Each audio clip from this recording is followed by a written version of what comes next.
Maria Velasquez stood before the weathered gates of St. Bridget's Orphanage, her breath clouding in the cool dawn air. She told herself she was ready. For motherhood, for hope, for whatever waited beyond those doors. But her heartbeat said otherwise. The hinges groaned as Sister Agnes led her down a corridor washed in pale light, past rows of faded portraits of forgotten children.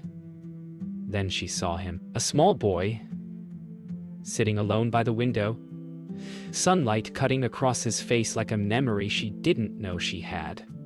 Eli. He turned toward her, calm and curious, and in his eyes she felt a pull.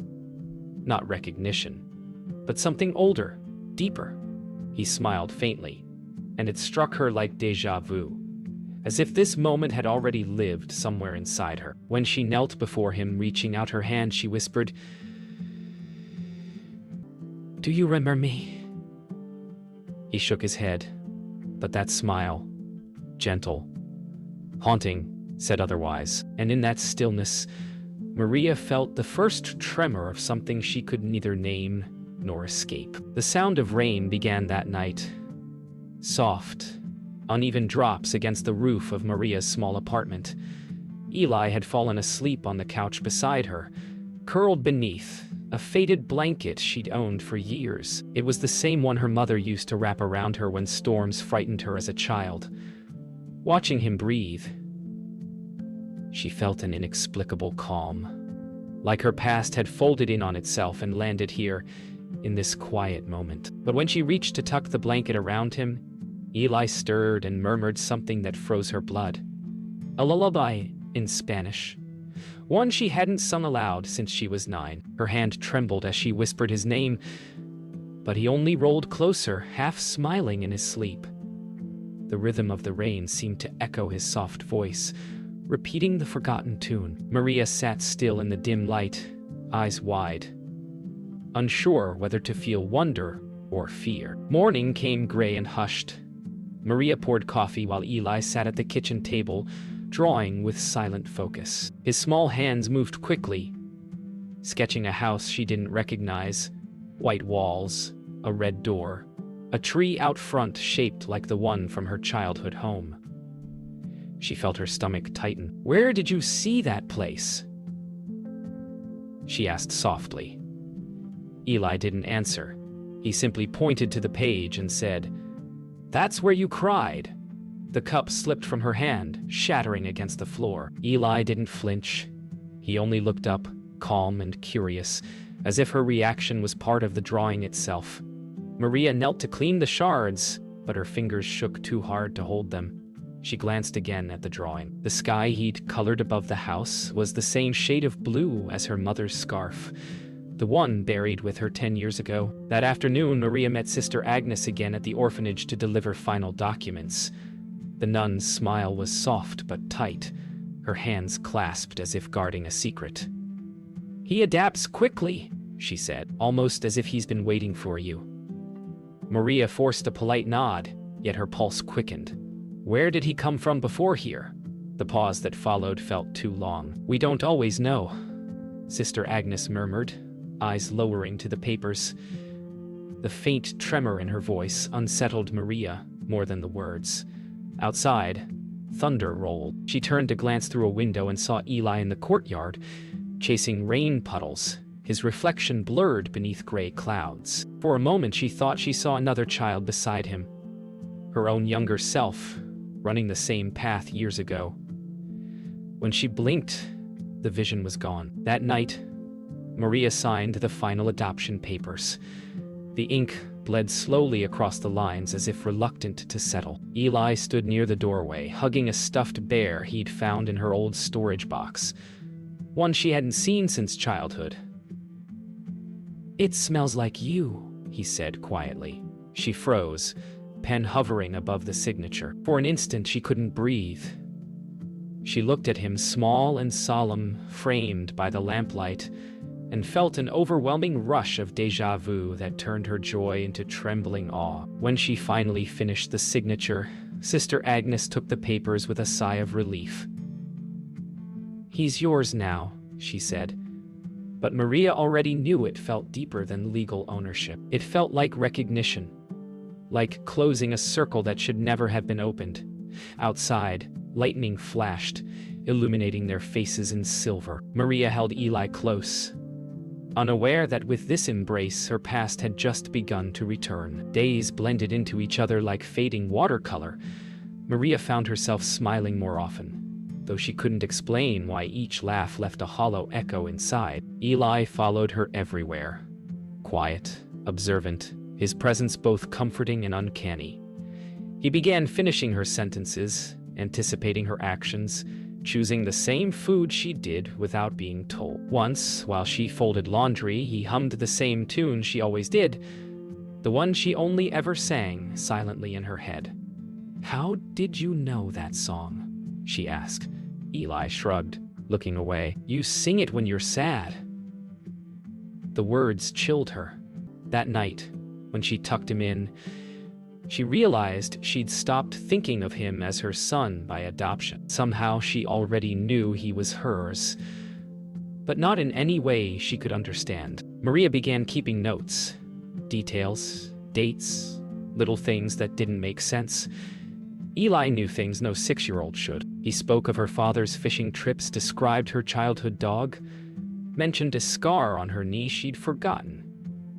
"Maybe you told me," he said when she asked, but she knew she had. One afternoon, she found him staring at her old family photo album.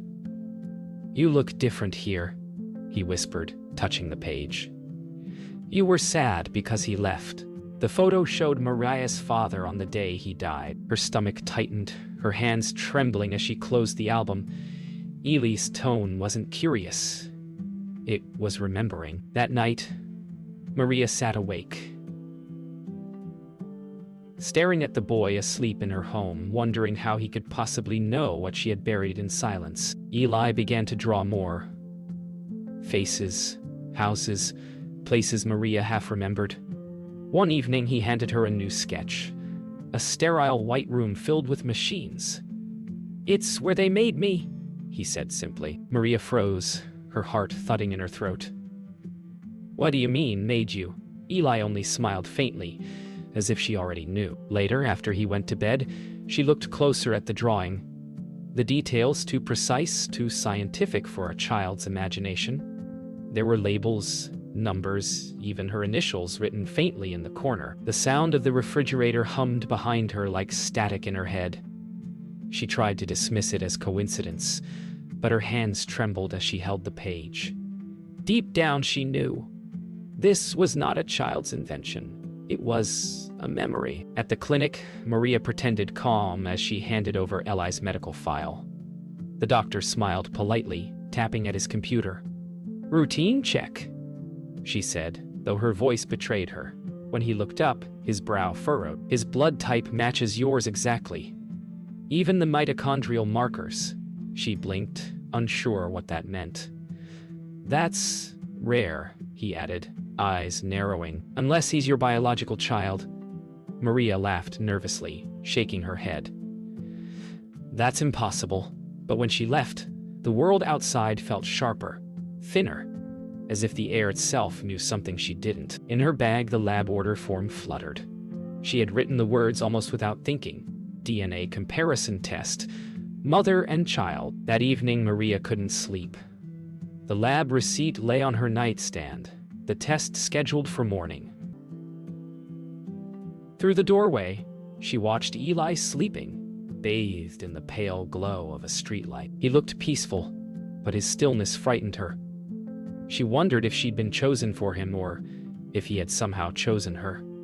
Slowly, she reached to brush his hair from his face and froze. A small scar traced the exact spot behind his left ear where she'd had her childhood surgery. Perfectly identical. She sat back, breath shallow, realization clawing at her chest. It wasn't coincidence anymore. Something inside her whispered that the truth once revealed could never be undone.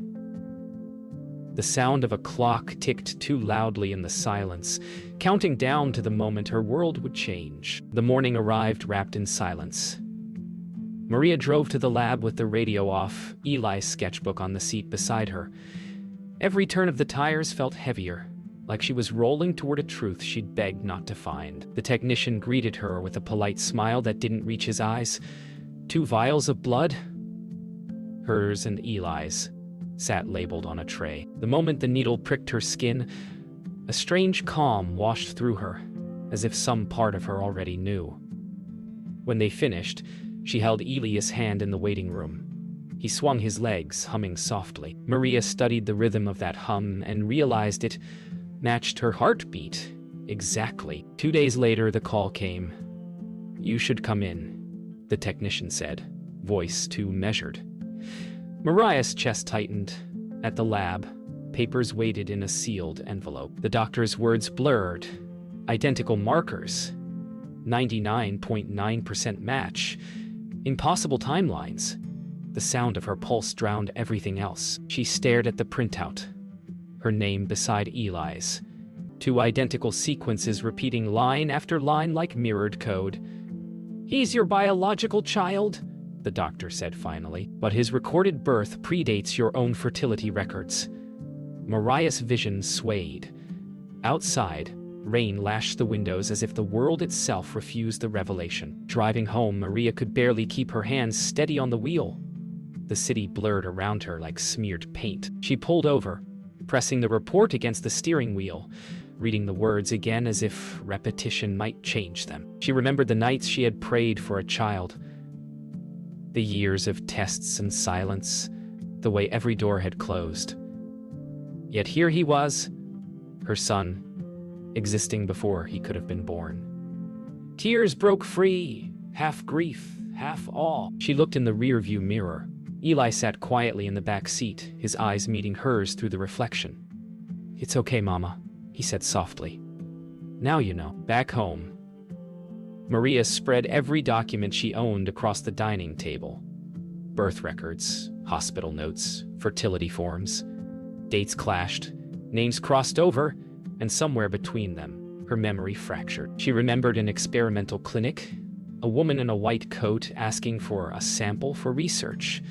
She remembered pain, then nothing. As flashes returned, she realized the clinic's emblem matched the one faintly drawn in Eli's sketch. Her hands went cold.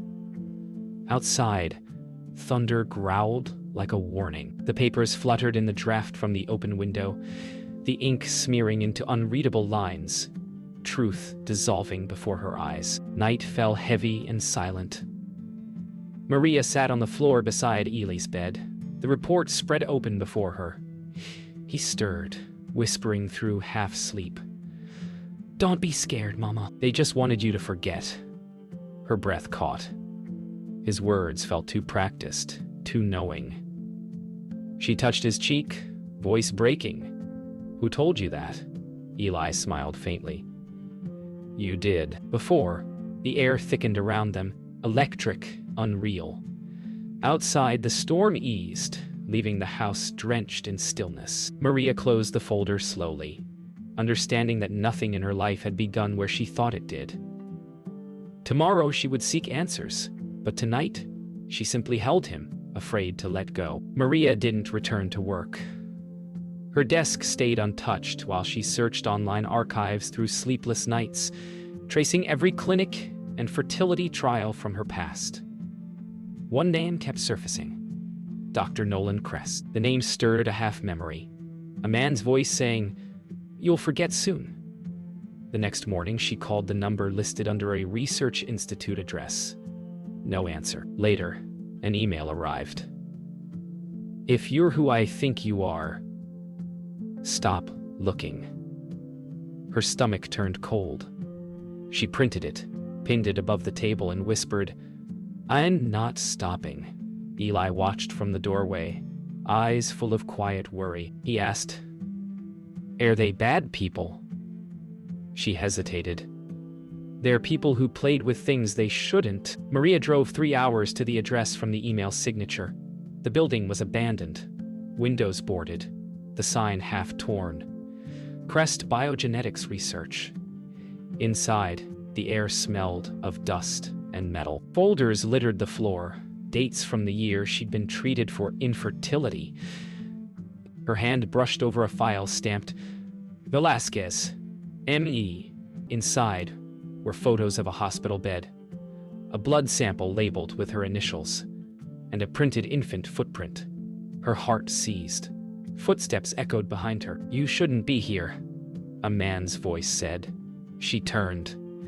Dr. Nolan Crest stood in the shadows, older than she remembered from dreams she couldn't trust. "What did you do to me?" she whispered. He didn't answer, only whispered back, "I tried to give you what was taken." They sat in the hollow lobby, where sunlight pooled like a wound. Crest spoke slowly, almost kindly. "You were part of an experiment on memory transmission. We didn't clone." He stopped himself, lowering his gaze. "You were a donor. Your memories formed patterns in cell data we preserved." Maria listened, trembling, every word cracking the shell of her disbelief. "And Eli?" she asked. "He's the only one who survived." She rose abruptly. "You used me." Crest's face broke. "You volunteered, Maria. You just don't remember." Her pulse roared in her ears. "Then make me remember." Crest looked at her with pity. "You already are." Driving home, Maria replayed his words. Her own handwriting had been on the consent forms. She'd given permission to study genetic recall. She remembered flashes of white rooms, her voice saying, "Yes," the promise of a chance to feel whole again. Eli was quiet beside her, watching raindrops crawl down the window. "He said I'm special," Eli murmured. "Does that make me bad?" Maria swallowed the ache rising in her throat. "No," she said softly. "It makes them wrong." She turned onto the empty highway, headlights cutting through mist. Behind them, far in the distance, another pair of lights followed. Back at home, Maria locked every door and drew the curtains. The envelope of evidence lay on the table. The consent form, the infant footprint, the printed DNA chart. She held them over a candle flame, watching edges curl and darken. Eli appeared beside her, silent. "We can't keep the past," she whispered. "Then where will it go?" he asked. She looked down at him, eyes hollow yet gentle. "Someplace safer than here." When the last ember died, she gathered him into her arms. Through the window, distant sirens wailed, then faded. For the first time, Maria didn't feel afraid, only certain that the truth was too dangerous to exist. Maria awoke before dawn, the city still half asleep.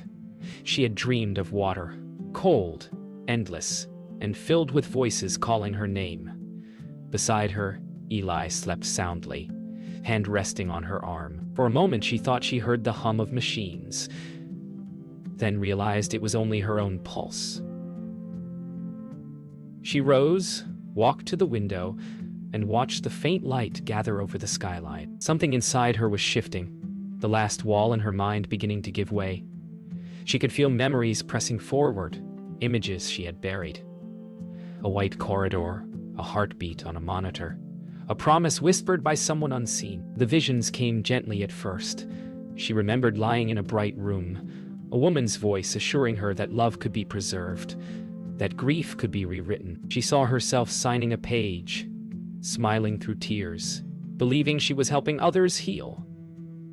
But then another image flashed, an infant's cry, a small hand grasping her finger, and her own laughter, turning to fear. The memory twisted. She saw shadows lifting the child away. She gasped, the realization flooding in. Eli's face was the same as the baby's. The boy she adopted had been taken from her long before she knew he existed. She stumbled back to the living room, shaking. Eli sat awake now, eyes wide and calm, as if waiting. "You remember?" he whispered.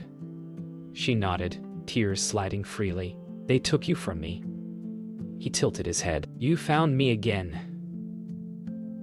She knelt, holding his small hands. "You were never supposed to exist like this." He smiled faintly. "But I do." The words struck her with both terror and grace. Every unanswered question, every fear dissolved into the quiet truth before her. Love had recreated what science could only attempt. Later, Maria found a locked drawer she hadn't opened in years. Inside lay an old cassette, labeled only with her initials. She pressed play. A younger version of her voice filled the room. "If I forget, let this remind me. Love is stronger than memory." The tape clicked off, leaving silence. Eli leaned against her shoulder, listening to the echo fade. The grief that once felt unbearable now seemed sacred, as if remembering had finally freed them both.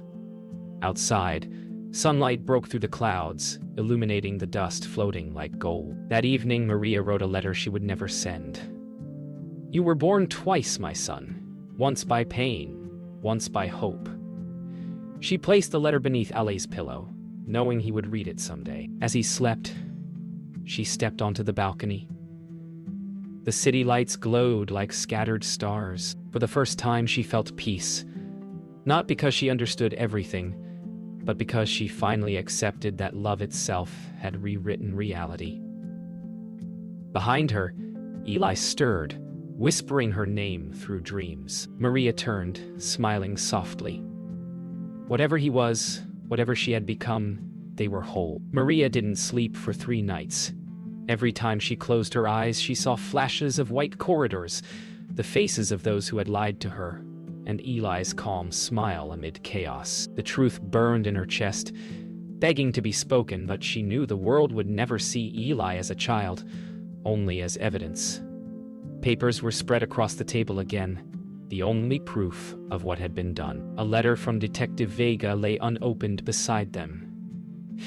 Shh, she had written, "You can end this," Maria whispered to herself, but ending it means losing him. Outside, dawn crept slowly across the sky, pale and uncertain, just like her. Detective Vega arrived without warning. Her expression was torn between concern and duty. "Maria, you can't hide this. There are people looking for him." Maria stood silent, hand on Eli's shoulder. "He's my son," she said softly. Vega's gaze softened. "Then fight for him, but do it smart. They'll come with orders." Maria's heartbeat echoed in her ears as Vega slipped a small flash drive into her palm. "Everything they did, it's on here. Use it if you must."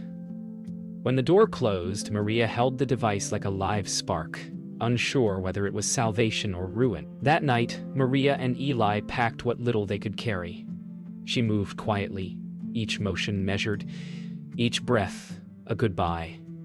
On the table lay the flash drive, glinting under the lamp. "What is it?" Eli asked. "A secret that could hurt us," she replied. He frowned. "Then let's leave it." His innocence disarmed her completely. She looked at him, his steady gaze, his calm composure, and realized the decision had already been made. They didn't need to expose anyone, they only needed to survive. She pocketed the drive and turned off the light. Rain fell as they drove toward the coast. The car heater hummed, filling the silence between them. Maria glanced in the rearview mirror, Eli watching raindrops race each other down the glass. "Where are we going?" he asked. "Someplace no one can find us." The words sounded final, but freeing. In that moment, she didn't feel hunted. She felt chosen. The headlights carved paths through the fog, leading them away from everything false. For the first time in years, she smiled without fear. They stopped before sunrise near an abandoned cottage overlooking the ocean. Maria stepped out, the air heavy with salt and wind. Eli ran ahead, laughing as waves crashed below. Watching him, she felt something inside her finally settle. She took the flash drive from her pocket, stared at it one last time, and threw it into the sea. The splash echoed faintly, swallowed by the tide. Eli turned and ran back to her, arms open. When she lifted him, the rising sun broke across the water, gilding their faces. The truth no longer mattered. Only the life they had left to live. Years slipped by like gentle tides. The sea had become their silence, the cottage their refuge. Maria kept no mirrors, no calendars, only the rhythm of waves to measure time. Eli had grown taller, his laughter filling the empty rooms. Some nights he asked about the city and she only said, "It's a place that forgot what matters." In the mornings she watched him paint on scraps of driftwood, always the same image, a woman and a boy standing in light. Each brushstroke carried both memory and forgiveness, as if the ocean were washing away everything false between them. One afternoon, a letter arrived with no return address. Maria hesitated before opening it. Inside was a single sentence, typed in faded ink. He was never a mistake. No explanation. She folded it carefully and placed it inside her old locket, the one that had once held her mother's photo. Later, she told Eli it was from someone who finally understood. He nodded, smiling faintly, and said, "Then they can stop searching now." She didn't ask how he knew. They had both stopped needing questions. When storms came, Maria felt no fear. She and Eli would sit by the fire, his drawings scattered across the floor. Lightning flashed, revealing their shadows on the walls. Two figures forever intertwined. She told him stories, never of the past, but of stars and promises and new beginnings. Sometimes she caught him humming that old lullaby again, the one from her childhood. Now it no longer unsettled her. It sounded like belonging. The world outside could keep its truth. This was theirs. On a calm morning, Maria found Eli standing on the cliff, staring at the horizon. "Do you ever think about who we were?" he asked quietly. She joined him, their hands finding each other. "Sometimes," she said, "but only to remember how far we've come." He turned to her with that same knowing smile from the orphanage years ago. "Then maybe that's enough." In that moment, Maria realized the unimaginable truth had never been the science, the memory, or the past. It was simply that love had survived all of it. That evening, Maria wrote one last entry in her journal. "The world will never know what we were, but we lived. And that is enough." She placed the notebook beside Eli's bed and stepped outside. The sea shimmered under the moon, calm and infinite. A single wave broke near the rocks, its sound like a heartbeat. She smiled, whispering into the wind, "Thank you." Inside, Eli dreamed of stars reflected in the water, unaware that his mother stood watching both him and the horizon, at last at peace.